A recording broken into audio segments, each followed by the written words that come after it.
Chair కాదు fire అది. Cinema hero Allu Arjun అనూహ్యంగా అరెస్ట్ చేయించడం, ఇప్పుడు మాజీ మంత్రి కేటీఆర్పై కేసు పెట్టించడం ద్వారా తాను ఏమిటో చెప్పకనే చెప్పారు తెలంగాణ ముఖ్యమంత్రి రేవంత్ రెడ్డి.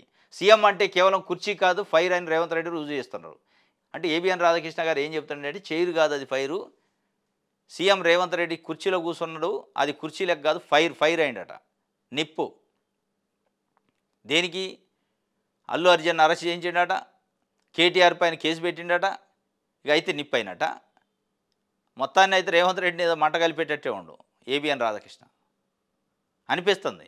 అంటే మీ ఉద్దేశం ఏంది? చంద్రబాబు నాయుడు గారు కూడా ఇట్లా కావాలా, ఫైర్ లెక్క ఉండాలా, ఆయన సప్పకుండా మీరు చెప్పినవన్నీ రాయట్లా, మీరు చెప్పిన రాతలకి వెంటనే చర్యలు తీసుకోవట్లే. ఆయన గనుల వెంకటరెడ్డిని ఎప్పుడు అరెస్ట్ చేస్తారంటాడు ఒకరోజు, ఇంకో రోజు ఆ ఐపీఎస్ ఆఫీసర్ని ఎప్పుడు, ఈ ఐపీఎస్ ఆఫీసర్ని ఎప్పుడు, ఆ నాయకురాలను ఎప్పుడు, ఈ నాయకుడిని ఎప్పుడు అని చెప్తా ఉంటాడు.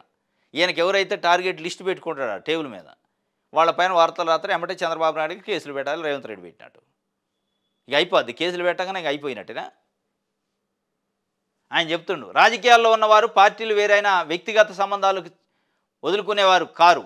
ఇప్పుడు ఆ పరిస్థితులు కనుమరుగవుతున్నాయి. కేసీఆర్ అధికారంలో ఉన్నప్పుడు ఆ కుటుంబం మొత్తం రేవంత్ రెడ్డిని ఏసడించుకునేవారు. రేవంత్ కూడా ఎక్కడ తగ్గకుండా తన నోటికి పని చెప్పేవారు.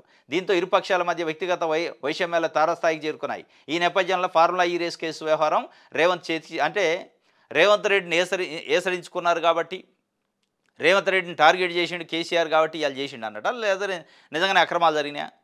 నిజంగా అక్రమాలు జరిగితే చేయాలి, కానీ రేవంత్ రెడ్డిని ఏసరించుకుండు కాబట్టి ఇవాళ నేను చేస్తానంటే తప్పు కదా అది. ఆయన రాసిండు శుద్ధపూస మాటలు, తొలి పలుకులు, కొత్త పలుకులు.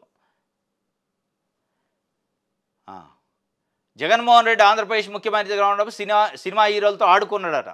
బడా స్టార్లు తన వద్దకు పరిగెత్తుకుంటూ వచ్చి దేవరించేలా చేశారు. ఇప్పుడు రేవంత్ రెడ్డి జగన్లా క్రూరంగా కాకుండా చట్టాన్ని ఉపయోగించి తానేమిటి చెప్తున్నారట. అంటే జగన్మోహన్ రెడ్డి చెప్తేనే చట్టం పరంగా లేనట్టు, రేవంత్ రెడ్డి చేస్తే ఇప్పుడు రేవంత్ రెడ్డి ప్రీమియర్ షోలు లేవు, బెనిఫిట్ షోలు లేవు, ఉక్కుపాదం మోపుతానడు.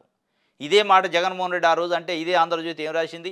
సినిమా రంగాన్ని అనగదొక్కుతుండ్రు, ఎట్లా మనం బాగుపడేది, అభివృద్ధి అయ్యేది ఎట్లా, ఇది తప్పు ముమ్మాటికి, జగన్ సైకో, ఇది సైకో ప్రభుత్వం అంటారు. మరి రేవంత్ రెడ్డి అదే అసెంబ్లీ సాక్షి చెప్పిండు, ఇది చట్ట ప్రకారం చేసిండట.